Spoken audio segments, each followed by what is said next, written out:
प्रदेश के मिर्जापुर से सामने आया एक मामला पूरे प्रदेश में चर्चा का विषय बन गया है। आरोप है कि जिम की आड़ में हिंदू महिलाओं को प्रेम जाल में फंसाया गया, फिर उनका मानसिक, आर्थिक और सामाजिक शोषण किया गया। पुलिस जांच में इसे संगठित गिरोह की तरह चलाए जाने की बात सामने आई है और इस पूरे मामले को लेकर मुख्यमंत्री योगी आदित्यनाथ ने बेहद सख्त रुख अपनाया है। सीएम योगी के निर्देश पर पुलिस ने मुख्य आरोपी इमरान खान और मौलवी खलीलू रहमान समेत 10 लोगों पर गैंगस्टर एक्ट के तहत कार्रवाई की है। अब सवाल सिर्फ एक अपराध का नहीं है, सवाल यह है कि आखिर जिम जिहाद क्या है? क्या ये वास्तव में कोई संगठित साजिश है या फिर इसे राजनीतिक और धार्मिक नजरिए से देखा जा रहा है? क्या महिलाओं को निशाना बनाकर धर्मांतरण की कोशिश की जा रही थी और क्या इस मामले ने हिंदू मुस्लिम बहस को फिर से हवा दे दी है? आज के इस विशेष कार्यक्रम में हम इस पूरे मामले को विस्तार से समझेंगे। देखिए, मिर्जापुर का ये मामला तब चर्चे में आया जब कुछ हिंदू परिवारों ने पुलिस में शिकायत दर्ज कराई। आरोप था कि शहर के कुछ जिम सेंटरों में ट्रेनिंग के बहाने युवतियों से दोस्ती की जाती थी। इसके बाद उन्हें प्रेम संबंधों में फंसाया जाता था और फिर कथित तौर पर धर्म परिवर्तन के लिए दबाव बनाया जाता था। पुलिस जांच में यह भी सामने आया कि कुछ युवतियों को आपत्तिजनक तस्वीरों और वीडियो के जरिए ब्लैकमेल किए जाने की बात कही गई। जांच एजेंसियों के मुताबिक इस पूरे नेटवर्क का संचालन बेहद सुनियोजित तरीके से किया जा रहा था। जिम ट्रेनर महिलाओं को पहले मानसिक रूप से करीब लाते थे और धीरे धीरे दोस्ती को रिश्ते में बदल दिया जाता था और फिर शादी और धर्मांतरण का दबाव बनाया जाता था। पुलिस का दावा है कि इस मामले में कई डिजिटल सबूत भी मिले हैं जिनकी जांच की जा रही है। सबसे बड़ा सवाल यही है, आखिर जिम जिहाद शब्द आया कहां से? और पिछले कुछ वर्षों में लव जिहाद शब्द राजनीतिक और सामाजिक बहस का हिस्सा बन रहा है। हिंदू संगठनों का आरोप है कि कुछ कट्टरपंथी नेटवर्क सुनियोजित तरीके से हिंदू लड़कियों को निशाना बनाते हैं। वहीं दूसरी तरफ मुस्लिम संगठन और कई सामाजिक कार्यकर्ता कहते हैं लव जिहाद जैसी कोई संगठित साजिश साबित नहीं हुई है और इसे राजनीतिक एजेंडे के तौर पे इस्तेमाल किया जाता है। लेकिन मिर्जापुर मामले ने बहस को और बड़ा बना दिया है क्योंकि यहाँ जिम सेंटरों का इस्तेमाल होने का आरोप सामने आया, इसलिए इसे जिम जिहाद कहा जाने लगा। पुलिस के मुताबिक मुख्य आरोपी इमरान खान जिम ट्रेनर था और उसके साथ कई लोग जुड़े हुए थे। आरोप है कि ये लोग जिम में आने वाली महिलाओं को विशेष रूप से टारगेट करते थे। जांच में कुछ ऐसे चैट और वीडियो भी सामने आने की बात कही जा रही है जिनसे पुलिस को शक हुआ कि मामला सामान्य रिश्ते से कई ज्यादा बड़ा हो सकता है। मुख्यमंत्री योगी आदित्यनाथ ने इस मामले को बेहद गंभीरता से लिया और योगी सरकार पहले से ही महिलाओं के खिलाफ अपराधों और धर्मांतरण के मामले में सख्त कार्रवाई की बात करती रही है। उत्तर प्रदेश में पहले ही धर्मांतरण विरोधी कानून लागू किए जा चुके हैं। सरकार का कहना है कि किसी भी महिला को बहला फुसलाकर, दबाव डालकर या धोखे से धर्म परिवर्तन कराने की कोशिश बर्दाश्त नहीं की जाएगी। सीएम योगी ने अधिकारियों को साफ निर्देश दिए कि इस पूरे नेटवर्क की गहराई से जांच की जाए और दोषियों के खिलाफ सख्त कार्रवाई हो।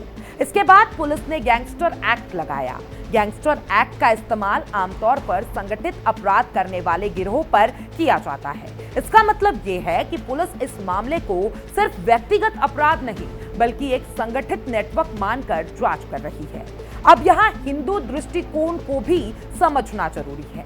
हिंदू संगठनों का कहना है कि ये सिर्फ मिर्जापुर का मामला नहीं है बल्कि देश के कई हिस्सों में इसी तरह की घटनाएं सामने आती रही है। इनका आरोप है कि हिंदू लड़कियों को सुनियोजित तरीके से निशाना बनाया जाता है। Social media, college, coaching centre और अब जिम जैसे स्थानों का इस्तेमाल किया जा रहा है। हिंदू संगठनों का कहना है कि अगर सरकार सख्त कार्रवाई नहीं करेगी तो ऐसे गिरोह और मजबूत होंगे। अब इन संगठनों का ये भी कहना है कि कई मामलों में लड़कियां सामाजिक दबाव या डर की वजह से सामने नहीं आ पाती है, इसलिए ऐसे मामलों की गंभीर जांच बेहद जरूरी है। अब योगी सरकार की कार्रवाई को हिंदू संगठनों ने कड़ा संदेश बताया है। उनका कहना है कि इससे अपराधियों में डर पैदा होगा और दूसरी तरफ मुस्लिम समाज का एक बड़ा वर्ग इस पूरे मामले को अलग नजरिए से देखता है। कई मुस्लिम संगठनों का कहना है कि अपराधी चाहे किसी भी धर्म का हो, उसके खिलाफ सख्त कार्रवाई होनी चाहिए। लेकिन पूरे मुस्लिम समाज को कटघरे में खड़ा करना गलत है।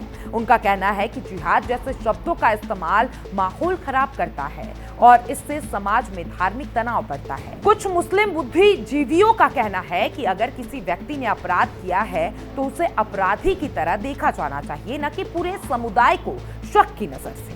उनका ये भी कहना है कि सोशल मीडिया और टीवी डिबेट्स में कई बार ऐसे मामले को इस तरीके से पेश किया जाता है जिससे हिंदू मुस्लिम तनाव और बढ़ जाता है।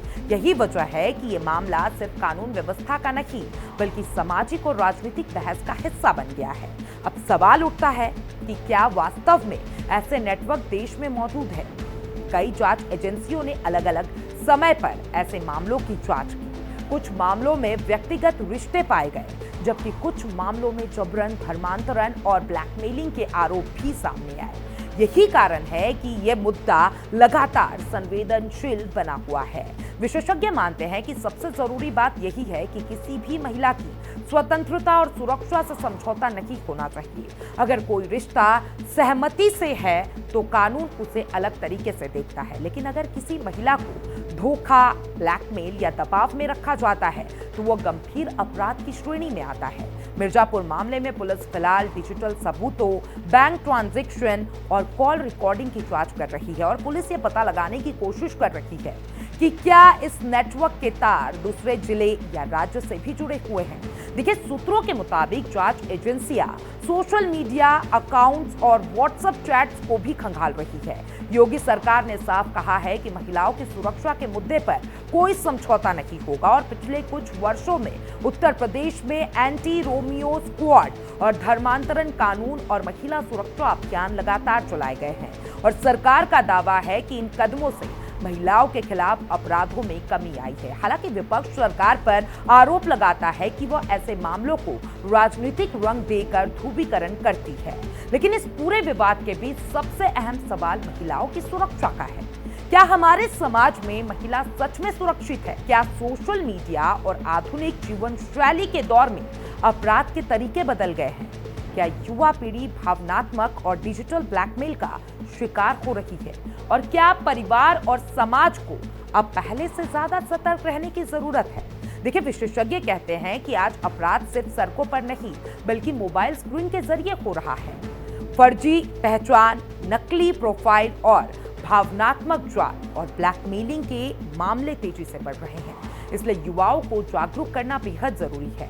मिर्जापुर का मामला आने वाले दिनों में और बड़ा राजनीतिक मुद्दा बन सकता है, क्योंकि उत्तर प्रदेश की राजनीति में हिंदुत्व और कानून व्यवस्था हमेशा बड़ा मुद्दा रहा है। योगी सरकार इस कार्रवाई को महिला की सुरक्षा और अपराधियों के खिलाफ जीरो टॉलरेंस नीति बता रही है। वहीं विपक्ष सवाल उठा रहा है, क्या हर मामले को धार्मिक नजरिए से देखना सही है? लेकिन पुलिस का कहना है कि जांच पूरी तरीके से सबूतों के आधार पर की जा रही है और किसी निर्दोष को फंसाया नहीं जाएगा। अगर कोई आरोपी दोषी पाया जाता है तो उसके खिलाफ कड़ी कार्रवाई होगी। फिलहाल मिर्जापुर में इस कार्रवाई के बाद आरोपियों और उनके नेटवर्क में हड़कंप मचा हुआ है। पुलिस लगातार छापेमारी कर रही है और कई संदिग्ध लोगों से पूछताछ की जा रही है। अब देखना होगा कि जांच में और क्या खुलासे होते हैं। क्या ये सचमुच एक संगठित गिरोह था? क्या और पीड़ित सामने आएंगे? और क्या ये मामला देश भर में जिम जिहाद जैसी नई बहस को जन्म देगा? इतना जरूर है कि मिर्जापुर का ये मामला सिर्फ एक शहर की घटना नहीं रह गया है। ये कानून, धर्म, राजनीति, महिला सुरक्षा और समाज, इन सभी मुद्दों के केंद्र में आ चुका है। फिलहाल पूरे प्रदेश की नजर इस जांच पर टिकी हुई है और लोग ये जानना चाहते हैं कि आखिर इस पूरे नेटवर्क की सच्चाई क्या है।